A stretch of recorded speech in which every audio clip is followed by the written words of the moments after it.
Mas Roy. Oh ini Mas Roy. Halo Mas. Diriku Serapindo Jaktim. Oh, Jaktim Mania. Duto Triaji. Terus Alia. Siapa lagi Jaktim ya yang aku tahu ya? Rahmat. Ili yang pre-show. Terus eh Jaktim tuh siapa lagi ya? Tidak tidak begitu hafal kalau eh, nama-nama yang lain karena Komika Strap Indo sudah semakin banyak sekali.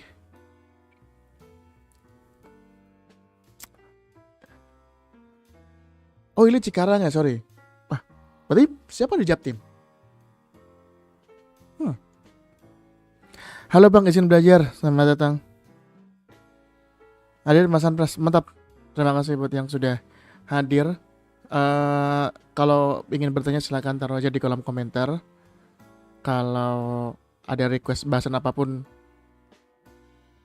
silahkan. Yang pre-show, oh iya Virtual Dwianja, Master of Tech, itu dia. Oh ini tadi sebelum menjawab yang lain, buat apa Mas 5W1H kalau diproses menulismu?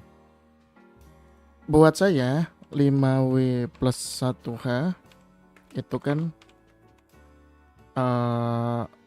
what, where, when, why, who, dan how. Alias kapan, apa, di mana, kapan, mengapa, siapa, dan bagaimana. Mataku wes belawur Mas. Piye Pak Dedek. Nah, ini itu buat aku sendiri. Oh ini perlu biar muncul. Nah, itu yang pertama adalah untuk yang namanya penggalian premis. Jadi bukan satu sih, apa ya, semacam penggunaan utamanya itu adalah buat penggalian premis. Penggalian premis itu gimana? Misalkan premisku adalah yang aku udah pernah bikin aja ya, yaitu adalah nggak enaknya jadi, oh bukan enak, jadi orang gendut itu nggak enak. Emosi negatif terhadap sebuah subjek, kan?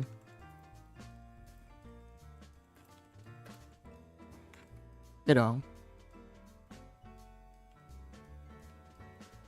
Ini emosi negatif terhadap sebuah subjek.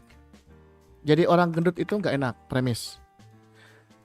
Menggalinya adalah dengan 5W1H ini, what, where, when, why, who, dan how.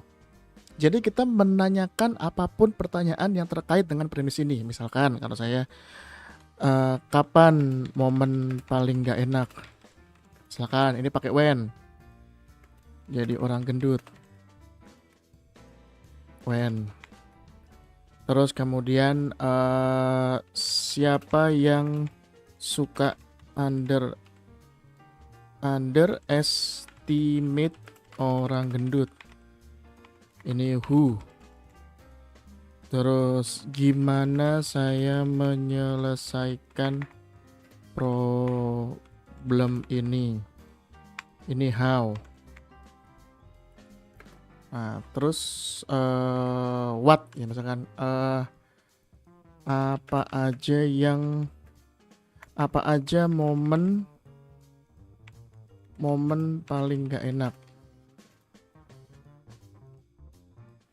apa aja contoh momen.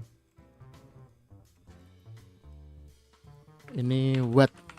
Nah, terus where, dimana biasanya orang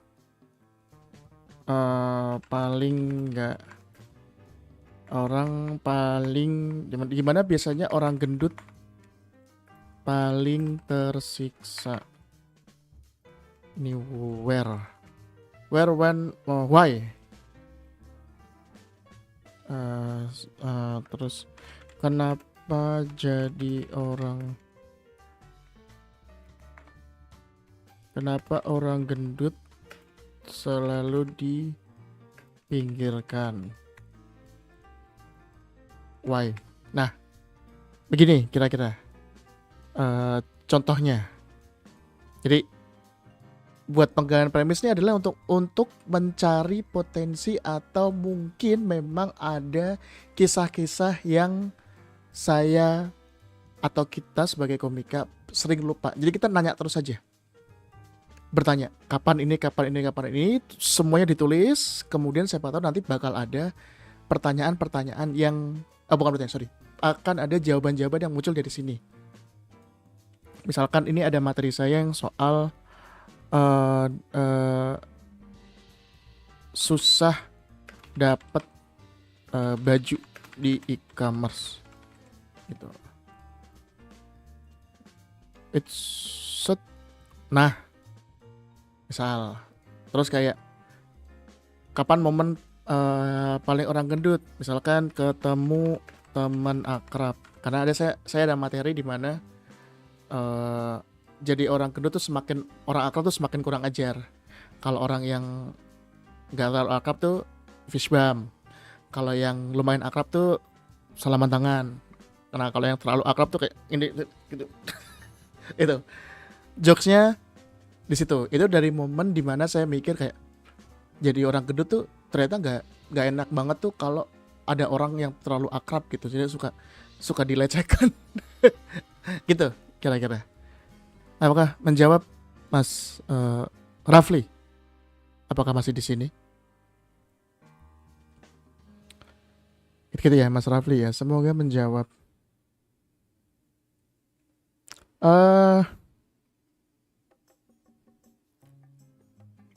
Jelas Mas. Mantap. Apakah ada yang ditanyakan lagi? Sambil saya menjawab yang lain. Tadi ada Kardus Wadimor. Nah, ini Kardus Wadimor menanyakan pertanyaan, yaitu adalah tutor tadi mana sih? Tutor join komunitas. Nah, yang pertama adalah mencari komunitas terdekat dari lokasimu. Yang kedua yaitu adalah cara carinya adalah dengan mencari di Instagram akunnya, yaitu adalah @standupindo_ nama kota. Misalkan kalau Jogja, tapi singkatan ya, kalau di Jogja @standupindo_ JGJ. Kalau Bandung @standupindo_ BDG. Walaupun ada beberapa yang tidak singkatan, kayak @standupindo_ Solo misalkan. Mas pamit ya, nyiapin sahur, bojo ndak selak ngantuk. Mantap, Brodok. Kamu adalah suami idaman.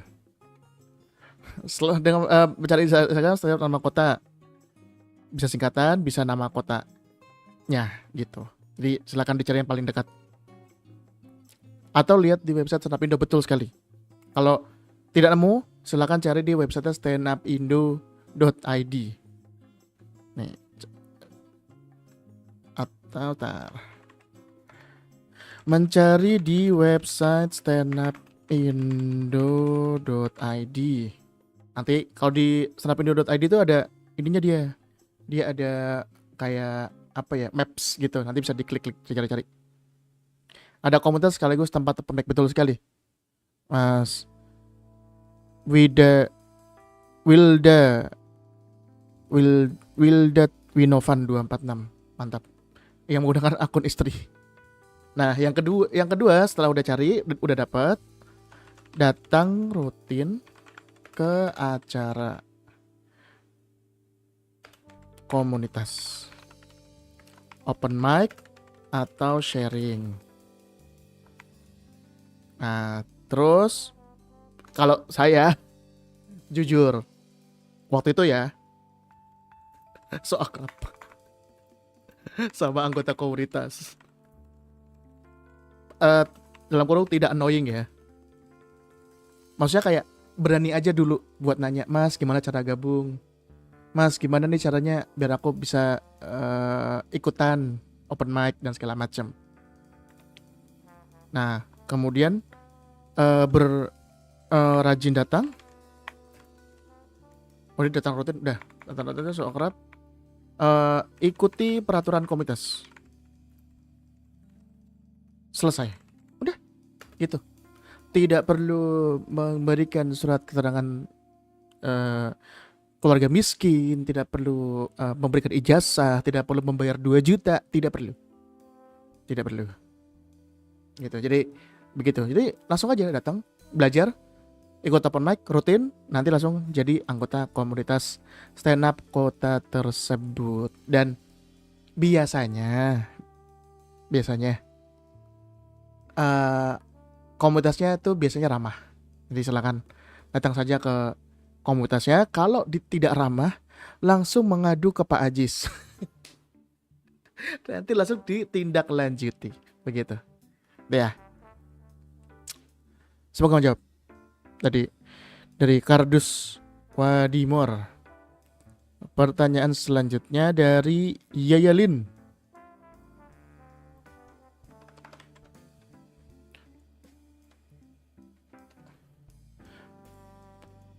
Pas pernah dilema nggak? Materi keresahannya tebel tapi kurang lucu. Materi keresahan tebel tapi kurang lucu, tapi yang nggak rasa-rasa banget. Oh nih, tar. Gini dia. Mas pernah dilema nggak? Materi keresahannya tebel tapi kurang lucu. Tapi yang nggak rasa-rasa banget malah lucu parah hasilnya pas dibawain. Gimana ya cara menyikapinya Mas? Terima kasih. Saya jujur sering banget mengalami kejadian seperti ini. Bahwa materi yang dalam tanda kutip dibawakan sekenanya itu lucu sekali. Itu lucu sekali. Tapi materi yang ditulis benar-benar dengan keresahan, lucunya B aja. Nah, yang saya lakukan adalah materi yang tadi lucunya lucu banget, itu coba saya ubah premisnya dengan sesuai apa yang saya rasakan benar-benar gitu. Jadi dibuat seolah-olah memang itu adalah keresahan yang akut gitu. Kira-kira kebayang nggak? Misalkan saya itu sebenarnya nggak rasa-rasa banget sama tadi saya diginiin sama orang. Cuma tuh saya bikin premisnya tuh waktu itu saya bikin seperti ini. Saya tuh pengen banget kurus karena saya tuh pengen banget dihargai sebagai manusia. Nah, saya pengen banget dihargai sebagai manusia itu adalah keresahan akut saya. Karena saya tuh pengen dianggap orang normal aja. Gak usah dibeda-bedain karena saya gini gendut. Nah, kemudian kejadiannya karena memang ini tuh ya udah B aja gitu. Risih cuman tapi B aja. Tapi dengan premisnya yang lebih ngena di saya. Jadinya saya bisa dengan lebih nyaman dan lebih ada emosinya keluar. Kira-kira begitu. Nah, permasalahan materi keresahannya tebel tapi kurang lucu itu menurutku bisa disimpan. Bisa disimpan siapa tahu ketika kita menjalani sebuah kehidupan, ketika kita menjalani ya hidup ini gitu. Nanti akan nemu pansen-pansennya yang sudah yang pokoknya tiba-tiba ketemu aja pansennya gitu. Jadi nggak perlu takut bahwa nanti wah nggak lucu nih apa segala macam. Sabar aja, tidak masalah. Begitu. Semoga menjawab Mas Yayalin. Kalau ada pertanyaan follow up silakan.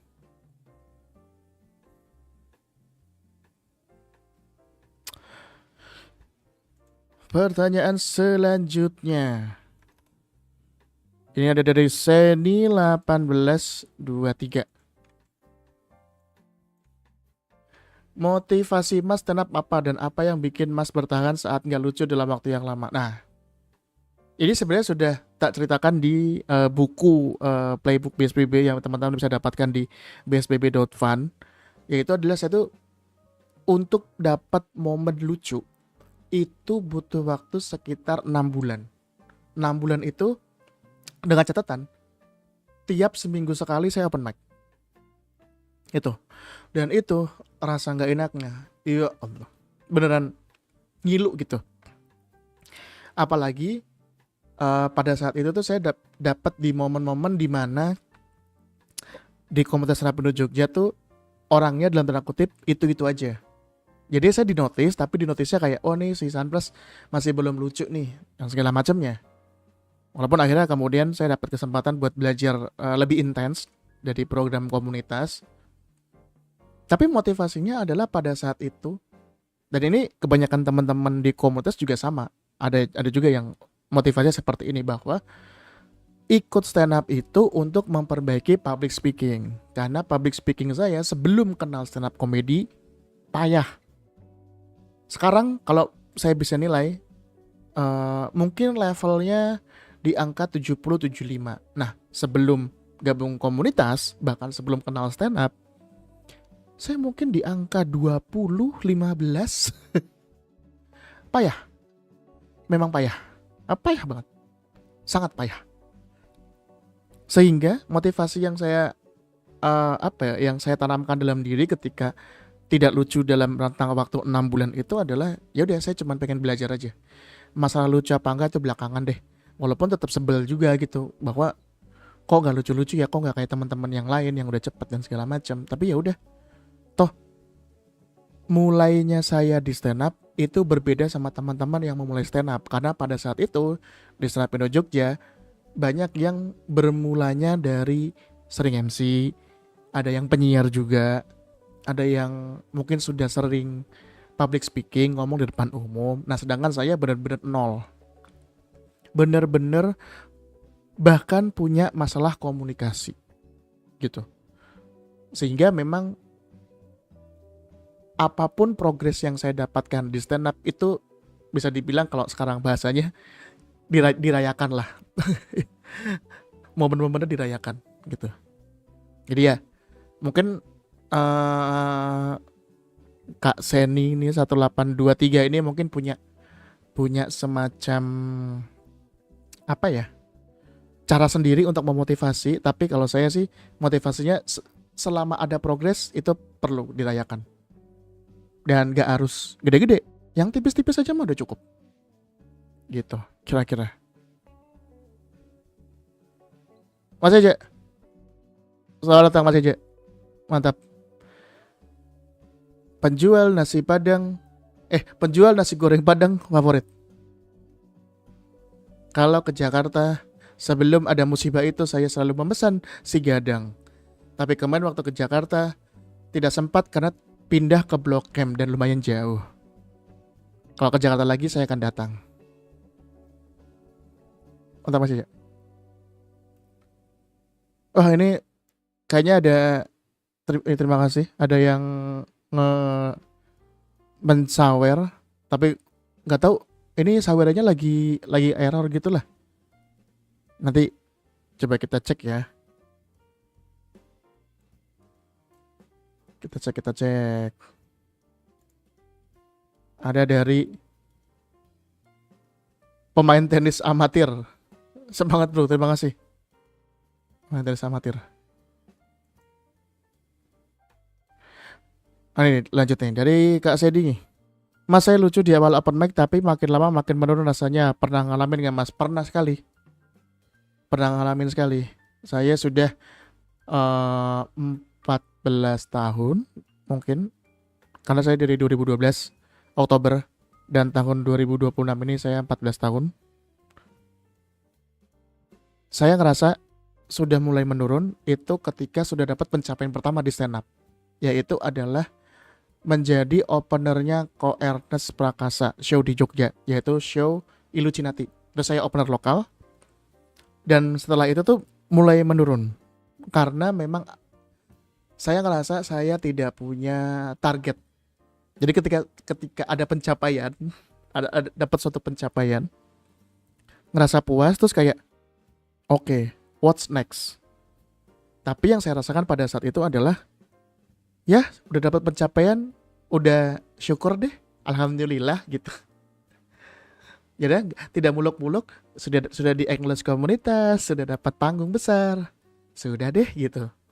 Ya ini jadinya akhirnya eh rasa fight untuk menulis lebih bagus tuh jadi menurun. Nah, mulai naiknya lagi itu ketika kalau nggak salah audisi Suci. Aku lupa audisi Suci 4 atau audisi Suci 3. Tapi kayaknya Suci 4. Atau malah Suci 5, sorry. Jadi ketika Suci 5 nggak dapet, audisi itu nggak dapet golden ticket, itu membuat saya kayak oh ada sesuatu yang harus dikejar lagi gitu. Jadi mungkin saran saya sih buat Kak Seni, silakan untuk mencari target yang dikejar. Apapun itu bebas, silakan. Jadi silakan mencari target-target baru di apa namanya di stand up. Siapa tahu bisa memotivasi untuk kayak oke, aku ada pencapaian nih, aku ada sesuatu yang dikejar. Nggak perlu muluk-muluk targetnya, mungkin bisa kayak yang penting aku tiap naik open mic lucu gitu. Atau misal dipuji senior misalkan, targetnya mungkin bukan sedikit ya, tapi nggak terlalu muluk-muluk. Yang penting ada pencapaian kecil gitu. Soalnya kalau misalkan targetnya terlalu besar, takutnya ketika nggak dapet jadi nyesel banget. Jadi bikin small wins saja. Oke, abis besok apa nih? Besok apa nih? Misalkan katakanlah sesimpel targetnya adalah paling nggak open mic besok aku nggak ngeblank, aku nggak ngeliat contekan, gitu. Jadi naik, nanti ketika udah naik gitu. Kalau saya lebih ke rilis stres, Mas. Nah ini juga bisa. Motivasi stand up comedy adalah untuk merilis stres ketika banyak kerjaan, sumpek sama masalah hidup. Nah, stand up comedy itu jadi stress release-nya dan banyak. Dan makanya banyak teman-teman yang terbantukan dengan adanya stand up comedy. Karena akhirnya ada momen di mana sebuah panggung di mana kita dikasih mikrofon, kita dikasih waktu 5 menit, kita boleh ngomongin apa aja yang orang tuh gak bakal ngejudge. Nah itu bakal jadi momen dimana oke, berarti aku boleh ngomongin apa aja nih.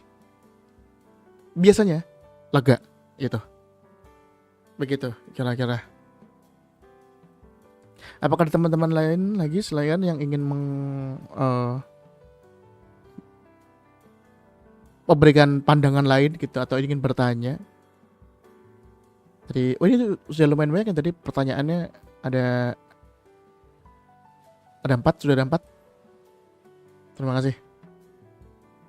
Jadi kalau teman-teman ya berkenan, ini nanti live yang ada di Instagram saya pindah ke sini biar lebih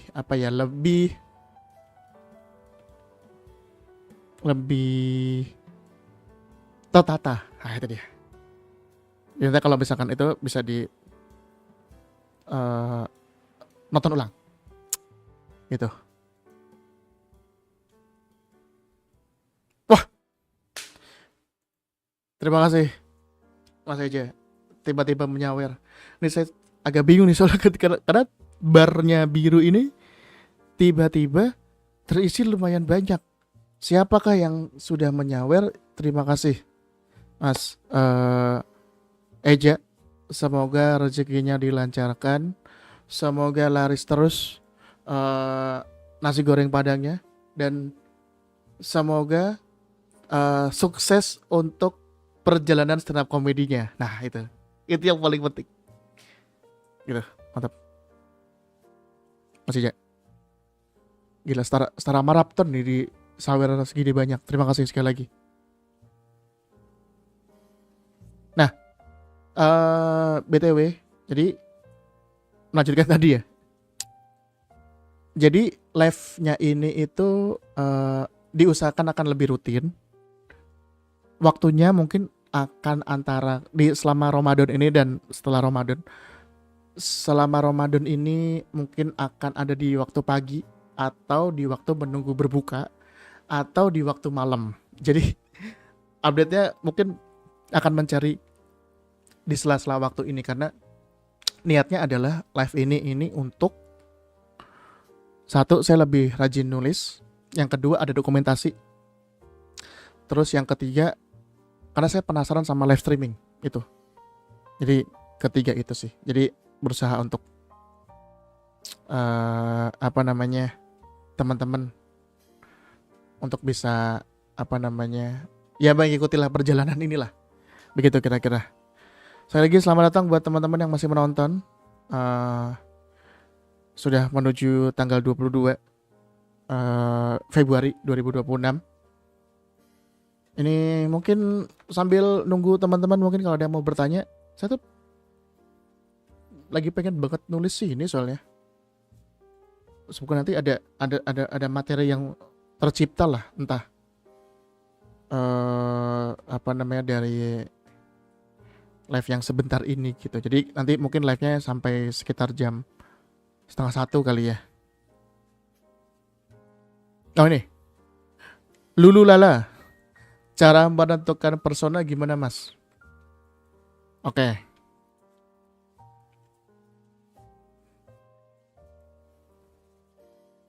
Persona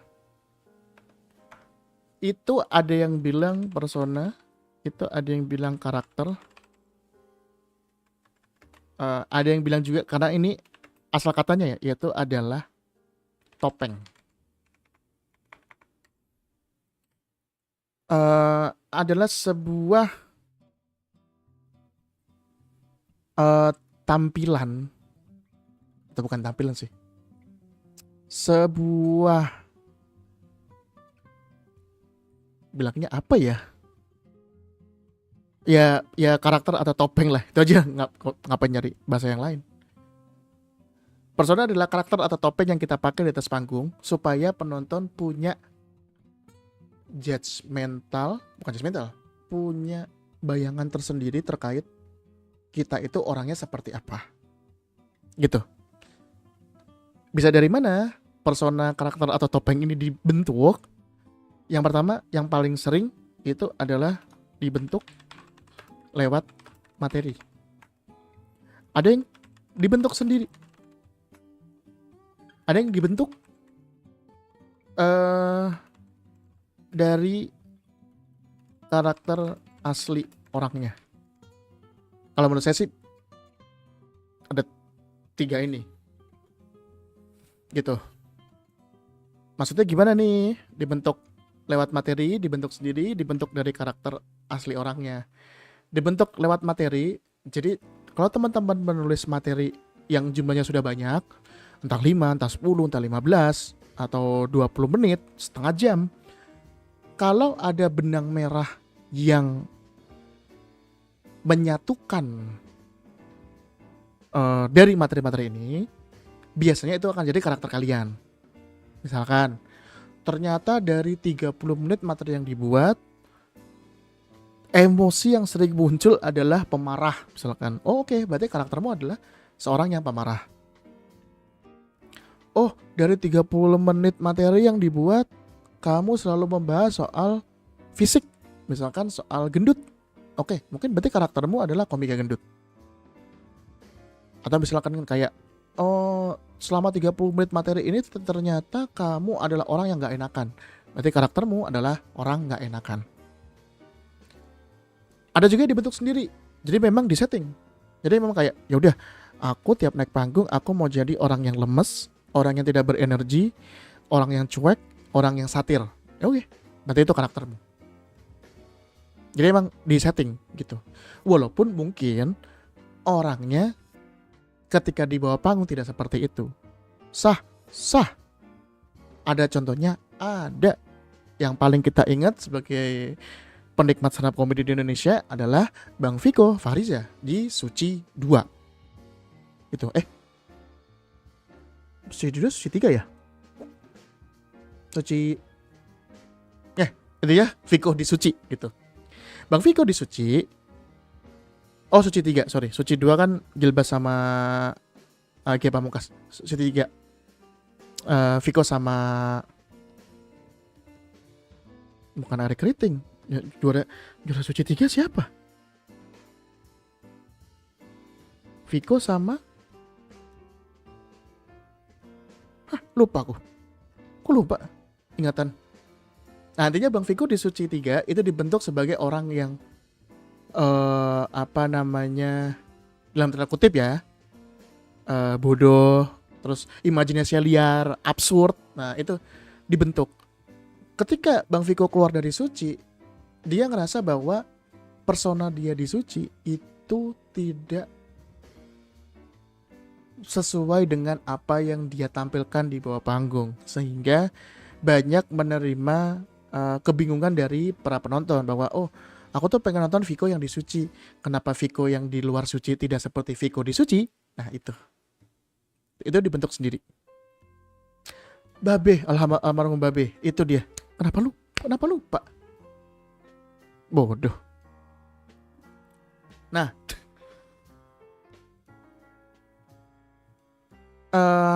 tadi apa sampai mana? Oh, dibentuk sendiri. Oke. Nah, yang ketiga adalah dibentuk dari karakter asli orangnya.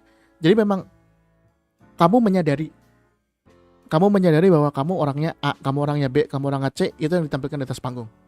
Jadi bukan dari materi. Kalau materi itu bahwa kamu membuat materi tanpa sadar kamu orangnya seperti itu. Nah, ketika yang ketiga tuh sudah sadar bahwa oh oke, aku orangnya pemarah, aku orangnya penasaran, aku orangnya observasi hal-hal kecil. Ya udah, itu karakter.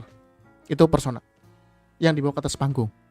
Nah, tapi dengan berkembangnya stand up comedy di Indonesia dan sudah lebih dari 14 tahun, bahkan tahun ini sudah masuk ke tahun ke-15 stand up comedy ada di Indonesia, tidak cukup hanya dengan satu karakter untuk bisa mempunyai karir di stand up comedy, bahkan karir di dunia entertainment. Tidak cukup hanya dengan satu, bisa dua, bisa tiga, bisa empat, bisa berlayer-layer. Jadi nggak cuma satu aja. Bahkan Bang Radit di videonya yang tutor peserta Suci 7 yang teman-teman masih bisa tonton di YouTube, Bang Radit mengenalkan sebuah istilah di mana ada sebutannya, yaitu adalah didefinisikan menjadi 3 mantra.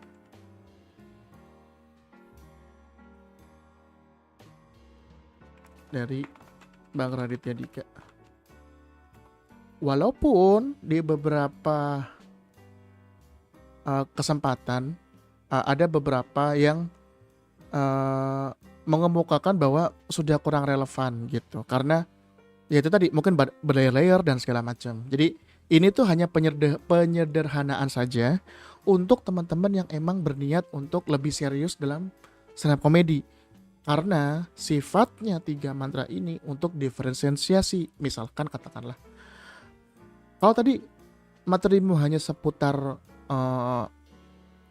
marah, kamu adalah orang yang emosian, maka kamu akan dibandingkan dengan komika-komika yang lain yang karakternya pemarah. Misalkan, oke, aku nih pemarah. Apa bedanya kamu sama Bang Rio Dumatubun? Gitu.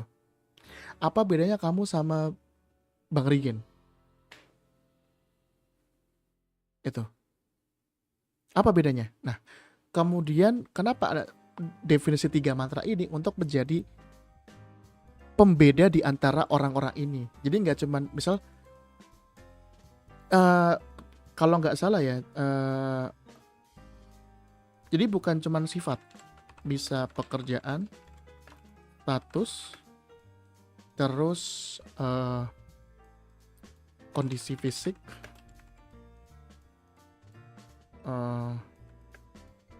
apapun yang menggambarkan diri gitu.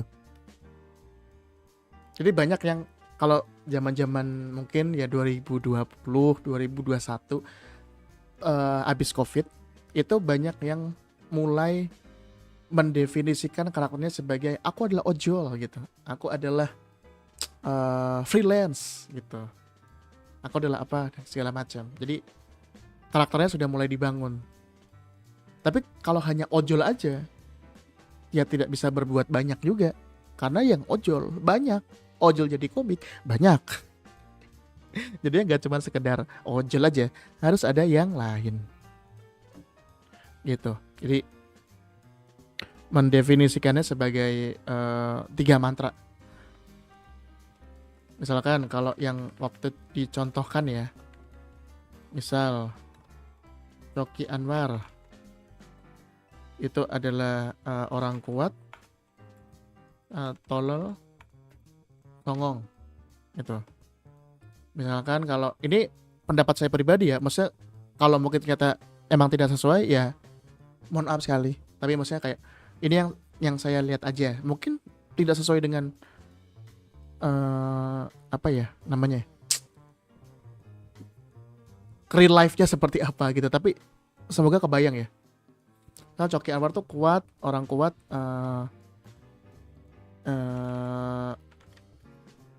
tolol dan songong.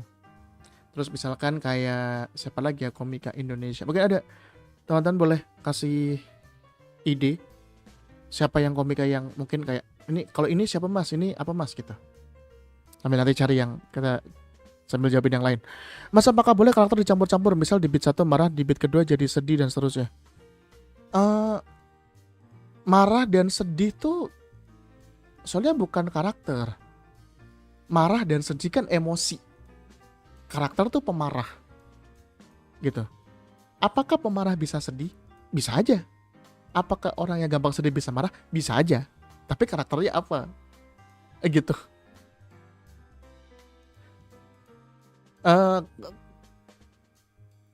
Kalau kamu mendefinisikan sebagai pemarah misalkan, ketika melihat sesuatu yang sedih kan pasti kadar sedihnya tidak lebih banyak dari kadar marahnya. Gitu. Jadi marah dan sedih itu emosi. Karakter tuh bukan itu. Menurutku ya, tapi menurut Mas Bang Radit itu personal apa? Oh, misalnya Bang Radit Dika.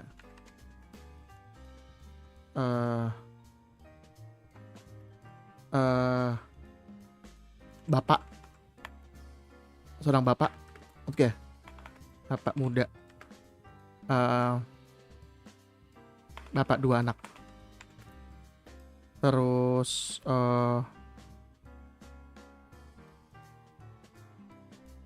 cuek, oh bukan, kontrarian,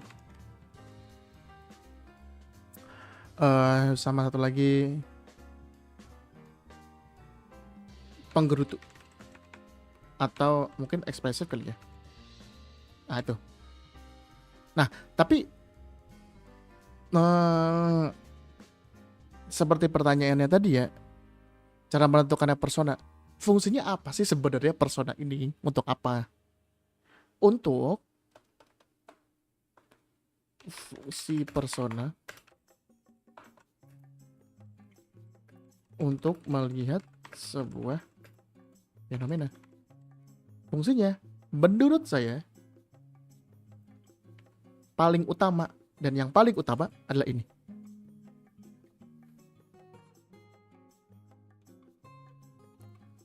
Jadi maksudnya gimana kacamata untuk melihat sebuah fenomena? Misalkan fenomena yang lagi rame akhir-akhir ini ya, misalkan bulan puasa gitu. Ini aja sudah beda nih. Komika bernama Coki Anwar dengan komika bernama Raditya Dika yang punya 2 karakter yang berbeda melihat bulan puasa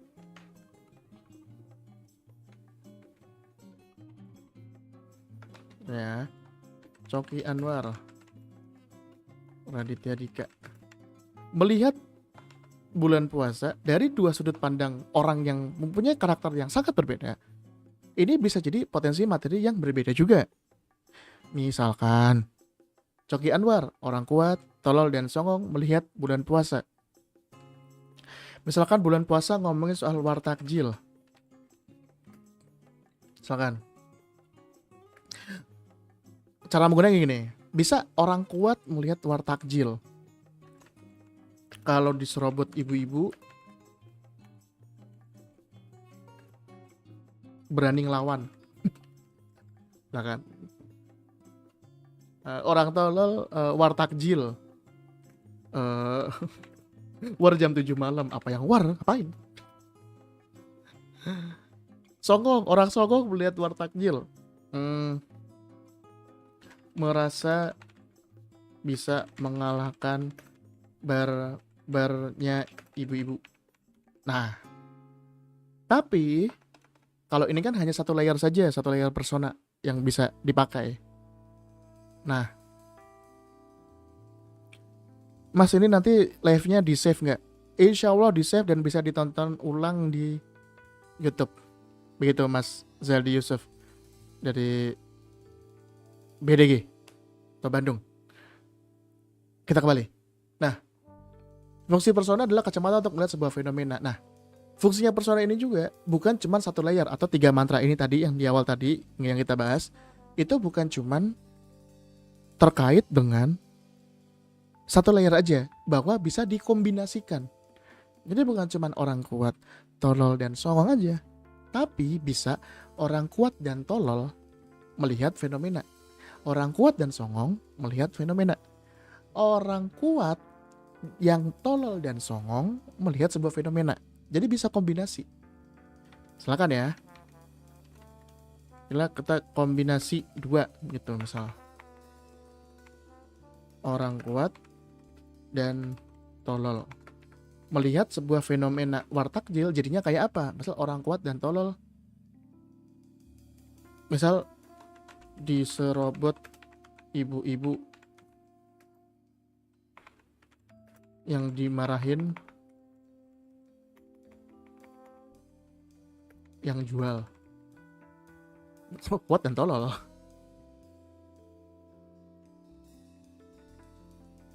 Kombinasi 2, orang kuat dan songong.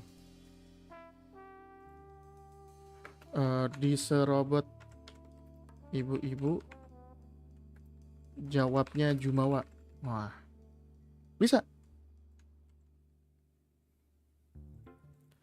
Kombinasi 3, misalkan orang kuat, tolol dan songong. Itu.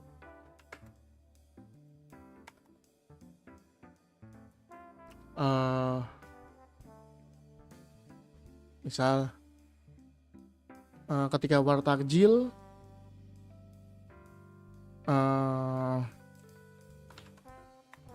bisa melawan ibu-ibu tapi menang buat apa kalau takjilnya udah habis. Gitu. Jadi kombinasinya bisa banyak. Yang 3, kenapa 3 ini bisa didefinisikan menjadi sebuah kombinasi persona yang unik dan berbeda? Karena bisa jadi ada orang yang punya personanya sama, tapi kayaknya hampir tidak mungkin ada orang yang punya 3-tiganya sama. Misalkan tadi kan sama-sama ojol, misalkan komika A ojol, komika B ojol.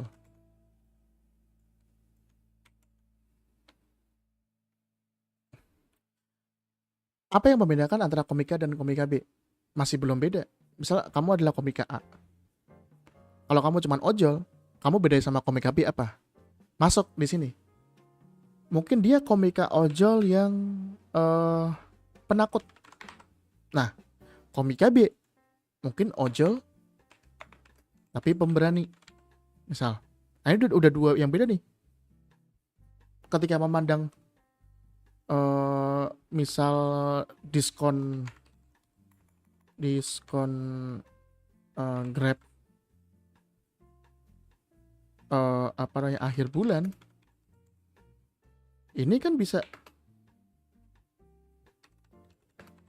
gimana kalau ngantrinya banyak? Semua akan kuhadapi. Nah, ini udah beda. Materinya juga sudah beda. Gitu, kira-kira. Semoga menjawab ya. Tadi dari siapa tadi? Oh, Lululala, gitu. Teman-teman kalau misalkan berkenan juga boleh menyawer diri ini. Itu linknya silakan di eh, apa namanya, diakses aja saweria.co. Berapapun sawernya saya terima dengan senang hati, dan terima kasih yang sudah menyawer, termasuk tadi Mas Eja dan eh, Mas Budi, pemain tenis amatir. Terima kasih sawerannya, sangat bermanfaat semoga, karena saya ingin membeli webcam yang lebih baik daripada webcam bawaan laptop. Begitu. Terima kasih, kita lanjut. Mas kalau punya premis di luar persona boleh nggak? Boleh, nggak ada yang larang. Persona itu pada dasarnya adalah membuat kacamata kita terhadap dunia lebih luas. Bukan lebih luas, lebih banyak, lebih variatif. Gitu. Dan apakah bila di luar persona? Ya nggak masalah. Tapi kalau menurut saya, jangan sampai keluar dari aslinya kalian siapa. Jangan terlalu jauh, jangan terlalu belang. Kenapa? Karena salah satu efek dari karakter yang terlalu beda, biasanya orang akan susah buat menerima. Gitu. Orang apa namanya? Karena kan mungkin kita di sosmed atau kita ketika di bawah panggung kan mungkin kita bisa orangnya berbeda dari di atas panggung. Nah, ketika ini terlalu jauh, penonton tuh bisa believe gitu. Misalkan sesimpel kamu selama ini tidak suka politik, tidak pernah membahas politik, tidak pernah suka politik. Ketika naik panggung tiba-tiba membahas soal apa yang lagi ramai akhir-akhir ini, soal Board of Peace misalkan, atau kayak kejadian yang di Bima yang barusan aja gitu, dimana ada aparat yang tidak punya hati itu, mungkin akan dirasa oleh penonton kapabilitasnya sebagai apa, kok kamu bahas itu tuh kenapa gitu. Nah, kalau bisa memang menggunakan sudut pandangnya yang memang jangan terlalu jauh. Boleh di luar persona tapi jangan terlalu jauh. Gitu. Persona Mas Anpa selain gedut apa Mas?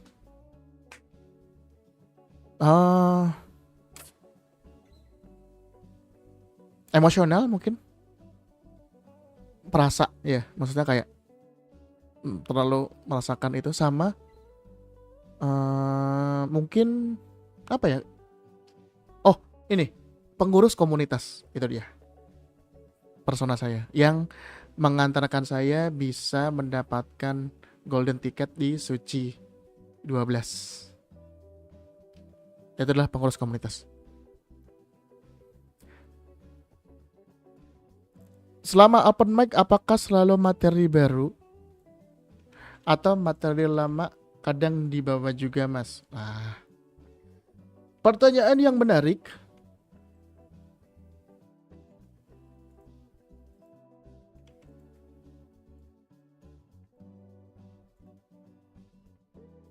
Oke.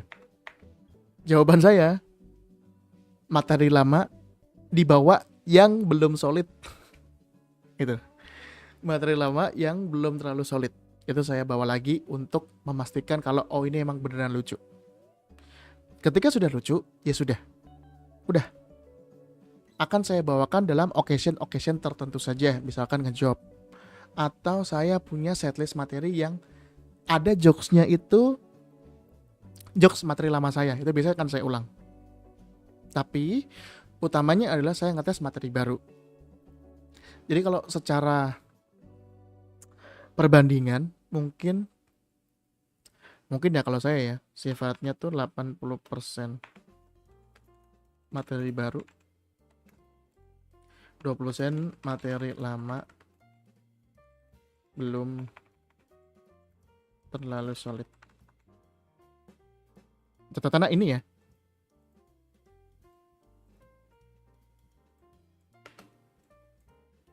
Nikmat yang harus digaris bawahi.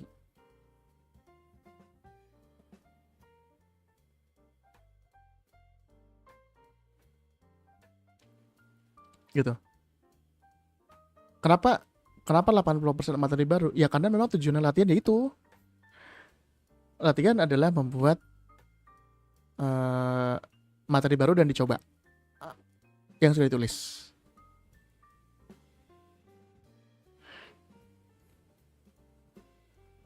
Gitu.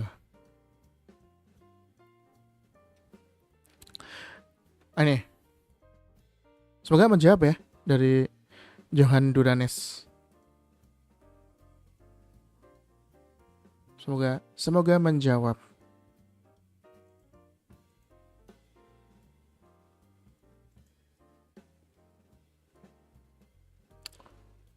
Oh ini dari Trio Kristantio.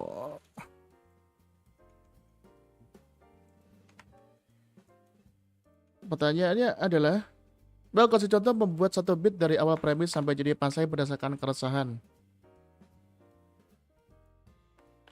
Sesuai dengan metode yang abang selama ini pakai aja.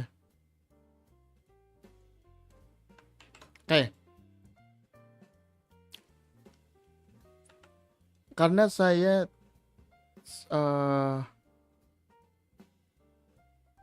bukan minim sih, tapi kayak ini jujur beneran ya, belum punya keresahan akut yang saya punya. Teman-teman boleh tulisin keresahan kalian. Saya coba bikinin menjadi sebuah satu bit yang utuh. Gitu ya. Oke, sambil kita menjawab pertanyaan lain. Walaupun waktunya sebenarnya sedikit lagi selesai, tapi tidak apa-apa. Nanti terakhir adalah pembuatan materi ini. Jadi, teman-teman silakan menuliskan mungkin keresahan yang dipunya. Nanti kita tulis. Ini pertanyaannya sungguh sangat mewakili komika-komika daerah.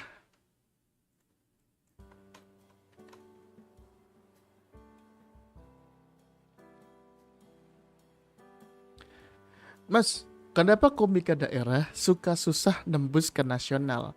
Apakah dari komiknya kurang ngupload di medsos atau apa, Mas? Jawaban yang pertama nih. Kenapa komika daerah susah nembus nasional? Karena menurut saya kebanyakan komika daerah itu keresahannya masih soal daerah tersebut, yang referensinya untuk tembus ke nasional masih tidak terlalu mengerti. Misalkan kalian membahas soal fenomena orang pacaran di flyover misalkan, dan itu tuh bisa lucu banget di daerah kalian, karena memang di daerah kalian itu keresahan yang sangat mengakar. Nah, ketika dibawa ke nasional, berarti kalian harus menjelaskan dengan lebih effort bahwa ada kondisi seperti ini, begini tipenya, caranya begini, dan lain-lain sebagainya. Agak sulit. Terlebih yang misalkan menggunakan referensi yang sangat lokal, sangat niche, sangat identik dengan daerah tersebut. Itu akan lebih sulit untuk menembus ke nasional menurut saya, karena pembahasannya sangat melokal. Yang mungkin ketika konteksnya dibawa ke nasional, itu sulit untuk dipahami. Makanya banyak teman-teman yang kemudian ketika datang ke Jakarta untuk mencoba open mic, itu kebanyakan bingung, kok ini nggak kena di sini ya, kok ini nggak bisa kena ya, dan segala macamnya. Nah, itu permasalahan yang sering terjadi. Permasalahan yang kedua adalah, mau diakui atau tidak, banyak komika daerah yang sangat lucu menggunakan bahasa daerah, tapi kewalahan menggunakan bahasa Indonesia. Ya, kita fair-fairan. Ada dan banyak komika-komika daerah yang sangat lucu menggunakan bahasa daerah, tapi kesusahan ketika menggunakan bahasa Indonesia. Nah, ini ya sayang banget. karena potensinya jadi nggak keluar.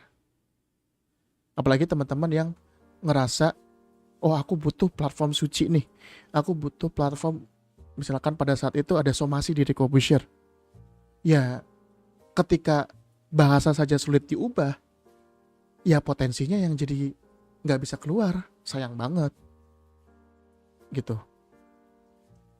Bahkan yang saya dengar ya dari teman komunitas di Senapelo Jogja yang berasal dari daerah, bahwa memang ada komika-komika yang dalam tanda kutip nabung materi berbahasa Indonesia, yang mana harusnya mah jangan nabung, ya udah membiasakan aja membuat materi dengan bahasa Indonesia supaya ketika diupload di internet, diupload ke sosmed, bisa mendapat jangkauan yang lebih luas dan bisa tembus ke nasional.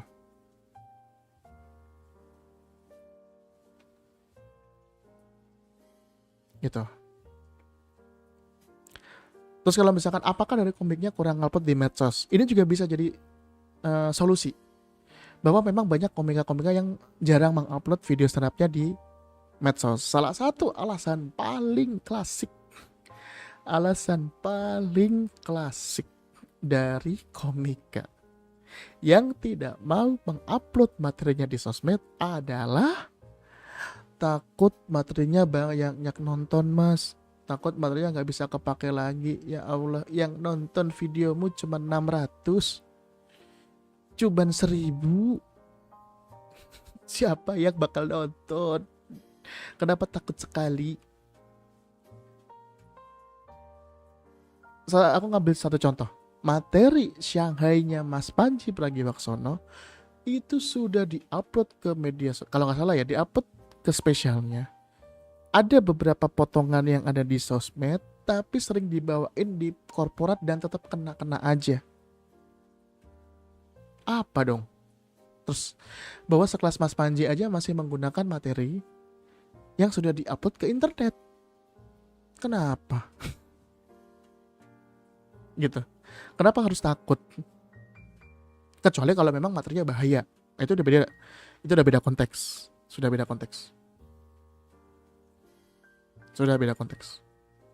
Nggak bisa.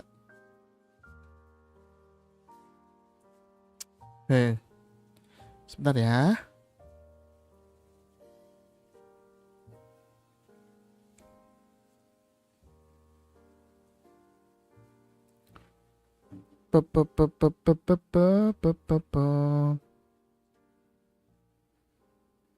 Oke.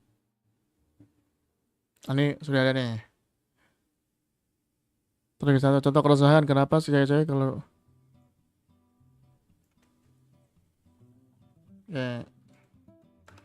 keresahan ini ya.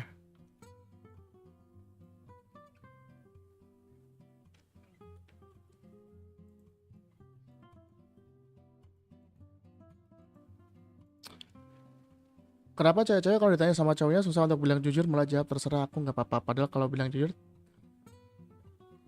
akan tidak menimbulkan masalah. Ini premisnya, ini sebenarnya sudah masuk ke premis. Walaupun masih perlu diperbaiki lagi. Kenapa cewek-cewek kalau ditanya sama cowoknya susah untuk bilang jujur? Nah ini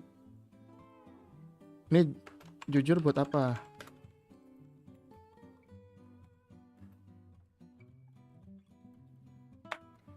Maksudnya kita pilih satu aja, terserah atau aku nggak apa-apa.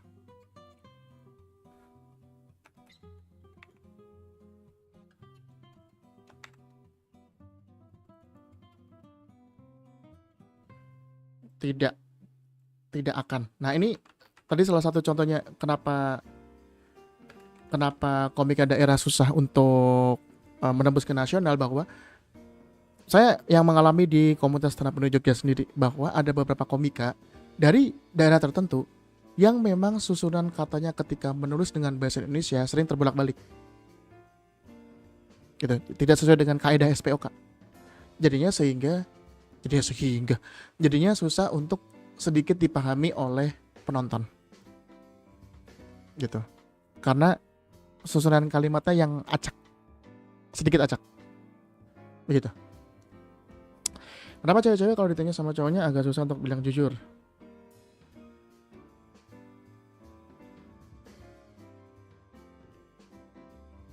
Ini. Jadi di sini. Dan di sini.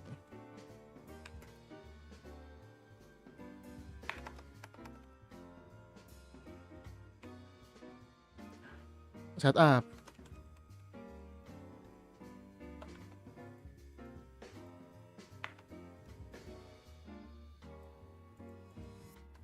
Misalkan ketika ditanya mau makan apa, jawabnya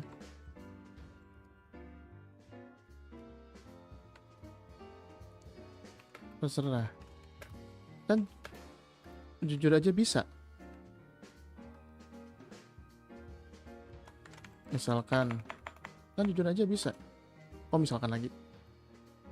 Misalkan ketika tanya mau makan apa, jawabnya terserah. Kan jujur aja lebih simpel.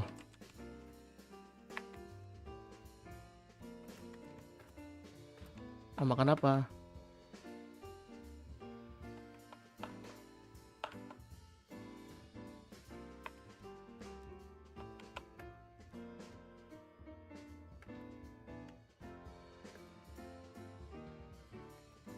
Nggak mau makan.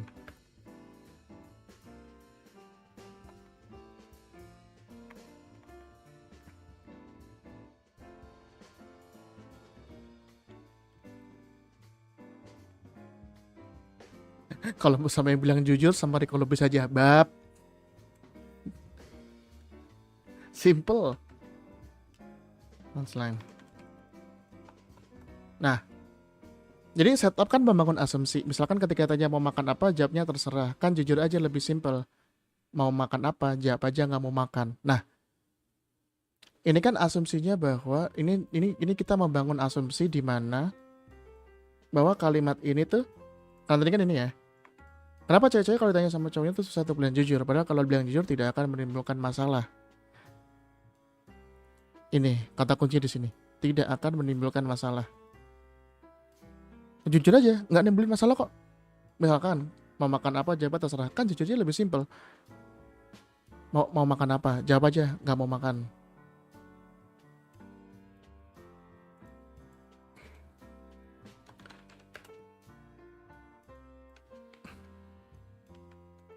Nah, kan cowok enak.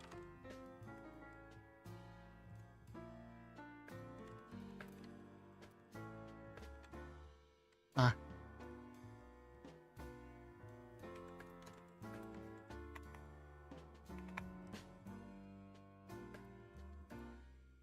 nah, ini kira-kira gini sih. Kalau saya bikin beat tuh gini. Apakah lucu? Nggak tahu. Tapi menggelitik aja. Bahwa ada hal-hal yang menggelitik.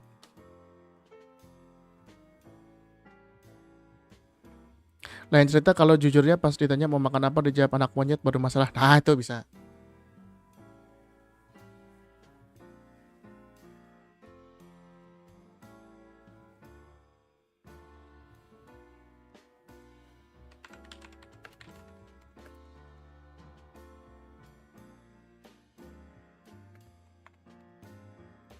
Bilang.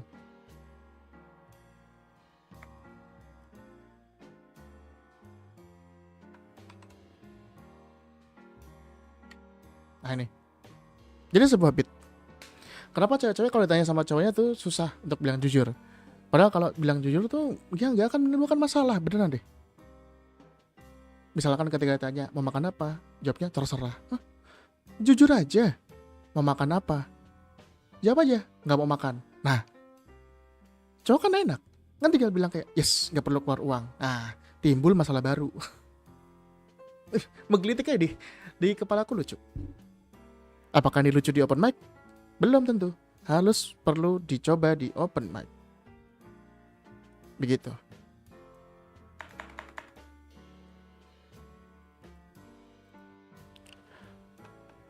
Oke. Kita sampai 3:00:45 ya. Jadi teman-teman yang mau bertanya silakan. Kalau Ini 14 penonton yang ada di sini. Kalau teman-teman suka boleh di screenshot, di-upload ke Instagram story, nge-tag saya supaya saya tahu siapa aja yang menonton. Dan semoga membuat saya lebih bersemangat lagi untuk membuat live ini. Terima kasih. Mas, event stand up Indo Tour kira-kira bisa jadi panggung gede buat komik daerah? Ya bisa. Saya kasih contoh. Nah, saya harus mengopi sebuah gambar dulu. Biar saya nggak salah.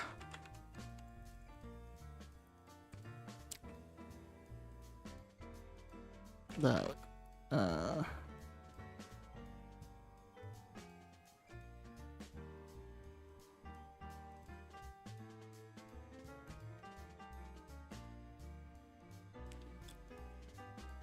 set, biar ada gambarnya ya.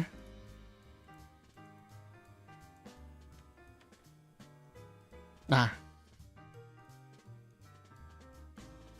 buat teman-teman yang tidak tahu, acara Kartinian dari Stand Up Indo, mungkin ada teman-teman yang tidak familiar dengan nama Mayang Eliva.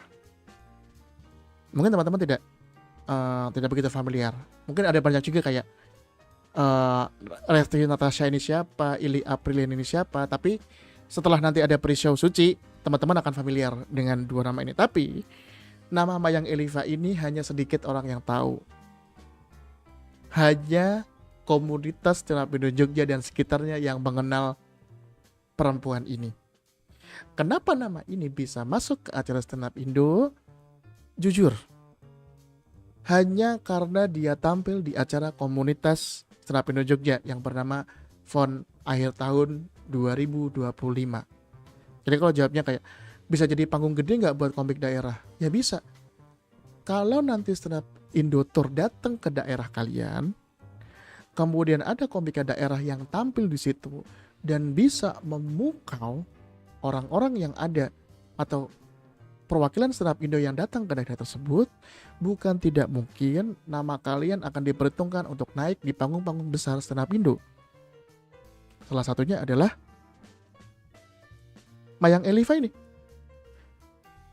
Waktu acara Freedom Festival of Gambleh 2025,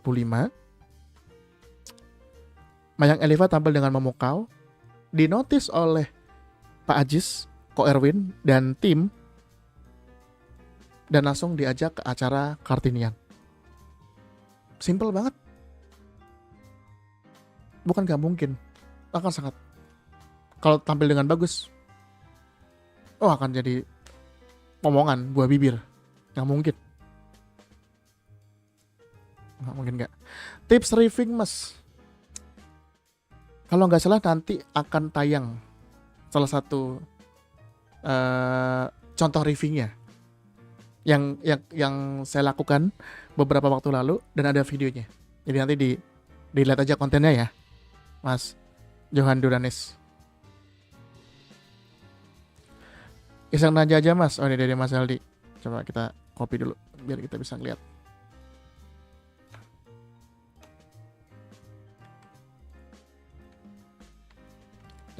Iseng nanya aja mas. Gimana caranya menentukan atau apa indikatornya ketika materi kita tuh relate sama banyak orang? Lebih tepatnya gimana menentukannya tuh? Menentukannya after bikin atau sebelum bikin, Mas Aldi? Silakan. Mungkin boleh dijawab. Jadi kayak waktu bikin materi atau ketika di panggung gitu. Monggo dijawab dulu sebelum kita lanjut ke jawabannya. Boleh. Materi kita tuh relate sama banyak orang. Nah, ini konteksnya kita persempit dulu sambil menunggu Mas Zaldi menjawab. Buat teman-teman yang 15 orang yang menonton, kalau misalkan suka dengan live ini boleh like, boleh subscribe juga, boleh di posting story di Instagram, biar saya tahu siapa aja yang menonton. Sebelum bikin sih, misalkan materi saya soal difabel, sementara nggak semua orang paham rasanya jadi difabel. Oke, berarti konteksnya sebelum bikin ya.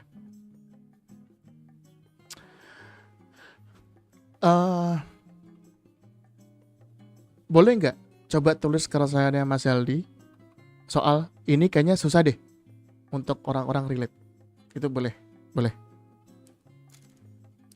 coba ditulis ya. Keresahannya apa yang emang pengen coba direlatekan ke banyak orang. Karena sebenarnya salah satu caranya adalah dengan membuat kalimat premis yang lebih menarik. Begitu. Membuat kalimat premis yang lebih menarik agar penonton juga merasa relate. Tapi salah satu bukti relate itu untuk penonton bisa paham, itu caranya adalah ketika kita ngomong premis, penonton itu akan ngangguk kayak oh iya oh oke iya sama. Salah satu contohnya nih, kemarin waktu open mic saya bilang gini, kalian pernah nggak kalau nonton potongan video di Instagram seru, terus kalian pas ngecek di channelnya, kalian mau cari terusannya, kalian nggak pernah nemu terusannya. Ia akan muncul sendiri tanpa kita tahu. Nah itu ketika saya ngomong gitu di panggung, itu banyak penonton yang kayak iya oh iya bener. Itu salah satu contoh premis yang relate. Misalnya ketika ke coffee shop, susah buat kemana-mana sendiri karena banyak tangganya atau isinya batu kerikil semua. Nah, ini kan contoh yang Mas Zaldi alamin. Ya, nah ini menurut saya ini adalah nanti contoh di setup. Ini contoh di setup. Premisnya itu bisa banyak. Misal kalau yang dari saya yang langsung kepikiran adalah sebagai difabel saya benci banget coffee shop skena.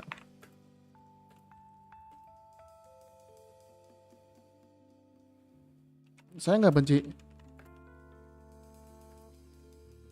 barista atau pengunjungnya.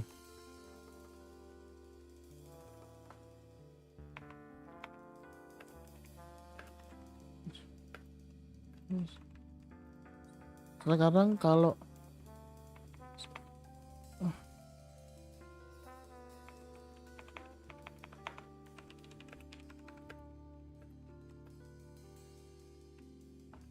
Rikil ini kan, nah salah satu beat yang baru saya kemarin saya cocok berita adalah orang-orang sekarang hobinya nge-share video difabel di Reels dan TikTok. Nah itu relate karena banyak, termasuk saya sendiri, banyak teman-teman yang nge-share video orang difabel ya, emang kurang ajar. Tapi ini premisnya adalah bahwa harus dibangun kenapa sekarang coffee shop tuh kenapa semua pakai kerikil gitu. Jadi mencoba mengkoneksikan dengan penonton kayak iya sekarang banyak yang kerikil ya. Nah, oh ini juga nih, saya juga kepikiran ini. Ini kan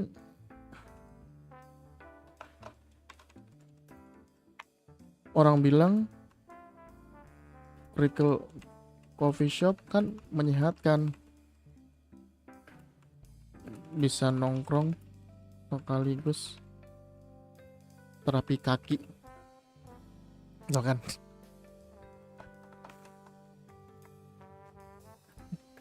Tapi kan buat saya enggak. Misal gini, contohnya ya, Mas Aldi ya.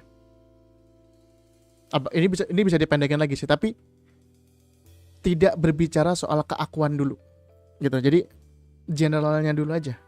Keakuannya baru nanti ketika di setup. Menurut saya seperti itu. Apakah menjawab, Mas Zaldi.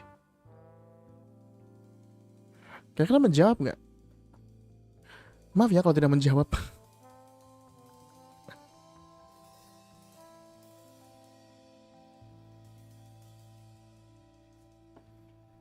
Sih, oke mas kayaknya mantap gitu.